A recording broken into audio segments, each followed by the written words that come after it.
Homage to the Triple Gem. So hello everybody, this is Bhante Joe here, and I'm just here at Gendagala Aranya. We're just outside the Sala here, and it's a very lovely place in the Singharaja rainforest, just myself and one other monk here. And so today I've been thinking about kind of the precepts and making mistakes. There's all these rules that as meditators one tries to keep. And one tries to keep them very strictly as one can. But there are gray areas in the rules in which there's a learning curve, in which there's not a clear way or a clear defining principle of what's the exact right thing to do. And this is because in a person's practice, sometimes principles compete. So actually today, there's this type of wasp that flies into the kutis in different parts of Sri Lanka. It's called a potter wasp. I don't know the Sinhalese name for it, but anyways, what it does is it builds this little nest, and then it inserts, it's kind of gruesome what it does. It kind of paralyzes spiders and sticks them inside of this nest, and then lays an egg on top of them, and it'll make like 4 or 5 chambers in this little capsule. It looks like a little pill. Not little, like a large size pill, and it makes these little chambers, each of which has this paralyzed spider or paralyzed insect in it. So when the eggs hatch of this larvae, then they devour this spider or caterpillar or whatever it is that's still alive, but that's nervous system has been destroyed. And they hatch in about 2 or 3 days after they've been laid. So all this information is stuff that I've learned just recently, actually some of it just today. And so as a monk, you have this kind of precept that you're not to kill anything. And this includes basically eggs. Even if you, generally there's some gray areas around things that are invisible, like bacteria, because there's certain antibacterial medicines that the Buddha allowed. But generally, basically, getting into that gray area of invisible or visible, one wants to avoid killing everything. So, unfortunately for me, these pods that they make, being from Canada, having grown up in Canada, there's some things in the forest environments in Sri Lanka that I react to, and one of them is whatever they do, whatever kind of spit or whatever they mix to make this pod, it has a negative effect on me, has a noticeable effect. So I usually try to knock them down before they've that's the reason kind of going through and trying to find out when did they lay the egg, when does this type of wasp lay this egg, so that I know whether there's anything that I'll kill or potentially kill by destroying the chamber, destroying this kind of egg receptacle or whatever you might call it that they lay their eggs in. So today it had almost finished this little capsule, and I didn't know when does it lay the egg. So I went and looked up online. It says, okay, it lays the egg after it has killed a spider, killed whatever it is, and deposits it inside of this capsule, inside of its larvae chamber. So I knocked down the part near the opening, like the front part, to see if there's any, this part looks like it's not finished. I'm not 100% sure. Whether there's a spider there or whether they've laid an egg. And I knocked it down, it was empty. And then I thought, well, it's empty, that means it hasn't laid any eggs. And I knocked the rest of it down, but there was 3 or 4 spiders in there. So as it turned out, this thing had laid 3 or 4 eggs in the remaining portion. And what I didn't know is that it makes these kind of like cells inside of this capsule. And in each cell it lays an egg. So it's not just the first one. In each of the cells, it lays an egg. So, of course, I'm going back evaluating the intention. What was my intention there? Of course, it wasn't really an intention to kill. But it gets into a murky area when there may be something you don't want to see. Oh, I hope that I get this over with. I hope there's nothing there. But if there is something there, then I don't have the intention to kill. And at what level of doubt, at what level of uncertainty should we stop an action? Should we prevent it from going forward? So I've actually tried to remove several of these in this area before. So I know that there's been times when I've tried to remove them and they've had kind of like spiders in them, and then I try to remove the next one and it keeps breaking. So I've broken like 3 or 4 in a row, whereas in other areas I've been able to take them off successfully. So I know that these things kind of have these things in there. So whenever one goes to practice, especially if one is alone, if one is practicing meditation all day, the types of things that impact a person's mind are things that have to do with morality, things that have to do with intention. Because it's essentially intentions that come up in a person's mind when they're meditating, the ones that one has made in the past, the ones that one has thought about or acted upon or verbalized. These are the types of kamma that arise in a person's mind as they're sitting down to meditate and as they're meditating. And one of the interesting blocks is that so long as a person has an intention to continue doing a bad action, that can block their progress in meditation. If they say, I got these kind of wasps here, and I'm knocking.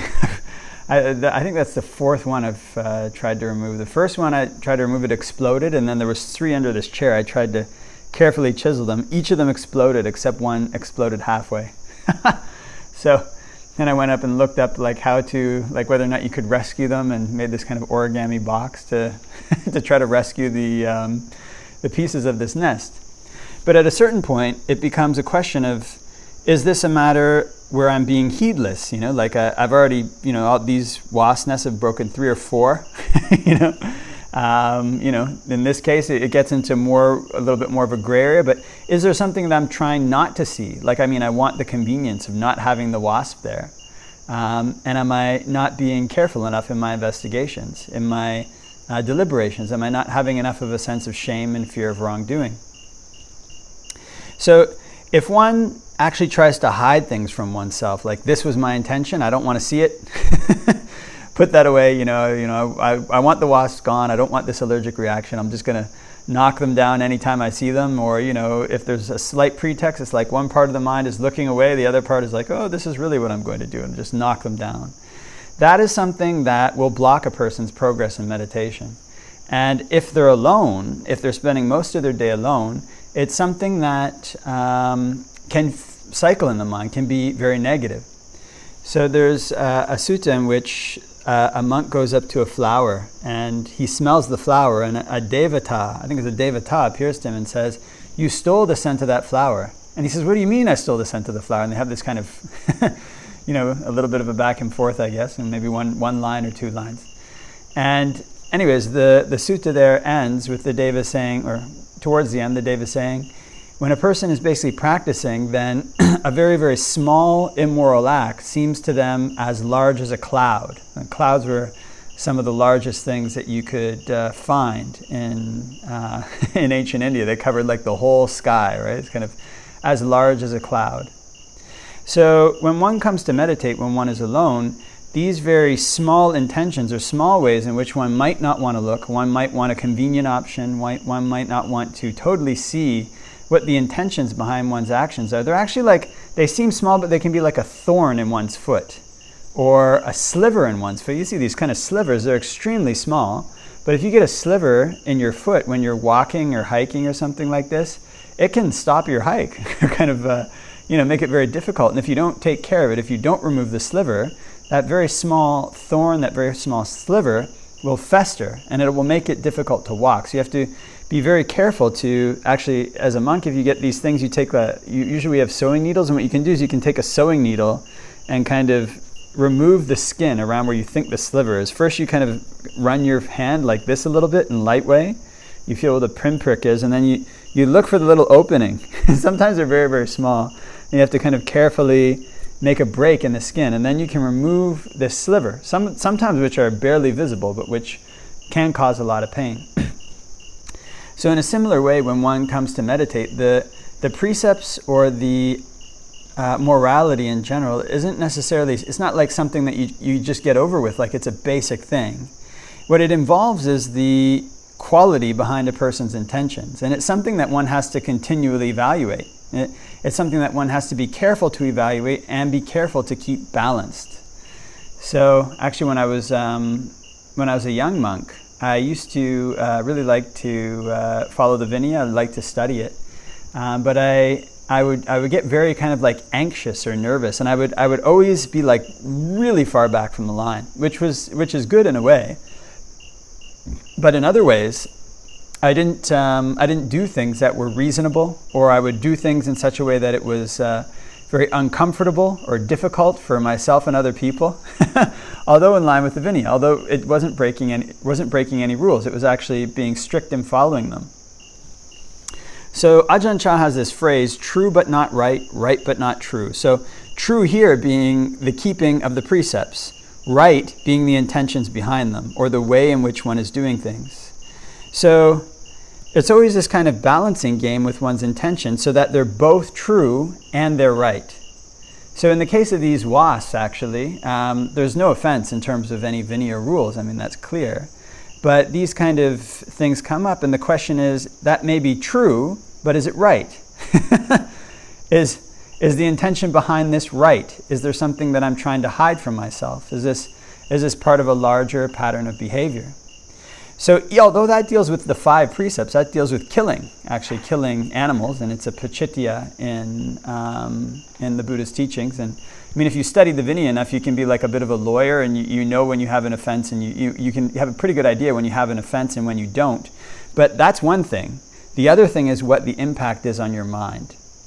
So one always has to be careful to refine these things and make sure they're both true and right. Is this true? Is my intention here in line with the Dhamma? Was my intention here good? Was I trying to hide something from myself?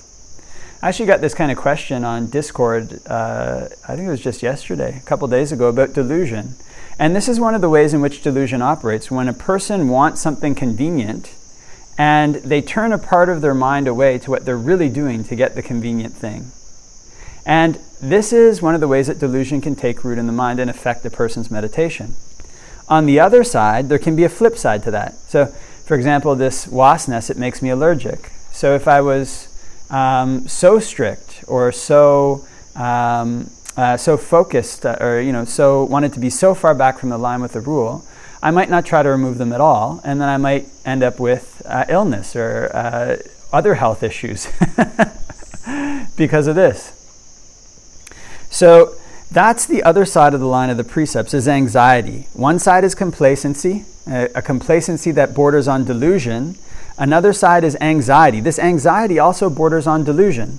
So hovering around the keeping of the precepts and the intentions behind them is this delusion. This is why it can be very difficult to refine and direct one's actions, because we're dealing with one of the root defilements. Sometimes we don't want to see when it's convenient. And sometimes we don't want to see when we're being too afraid or too nervous. Both of these things have their addictions. Things that are convenient are an addiction sometimes, and also people can get addicted to fear and just kind of, or anxiety, just kind of be too anxious, too strict, whatever it might be. So the Buddha said about the precepts, said about the Vinaya, that one should keep them, basically not adding anything to them and not taking them away. But also these precepts in and of themselves are a training in the mind and a training in intention. And it goes much, much further than the actual rule. It goes into the intentions, the very subtle intentions that we're making towards the way in which we interact with the world and the way in which we interact with both our desires and our fears. And it's something that has to be continually evaluated. But when it's evaluated well, the results spill over into a person's life in solitude, into a person's life in meditation. The results spill over such that one will notice one is going forward without thorns, or one will notice that one is going forward without being so afraid of the dangers on the path that one doesn't go at all. Or one goes so slowly, it's almost like one isn't making any progress. So Ajahn Chah has that phrase that one should be true but not right, one should be both true and right. And one shouldn't be true but not right, or right but not true. It's this way of balancing one's intentions, this way of evaluating them in terms of one's sila, in terms of one's morality, that can keep one on the path, that can keep one going forward towards Nibbana. Okay, so I think leave that for reflection, and wishing everybody all the blessings of Dhamma practice.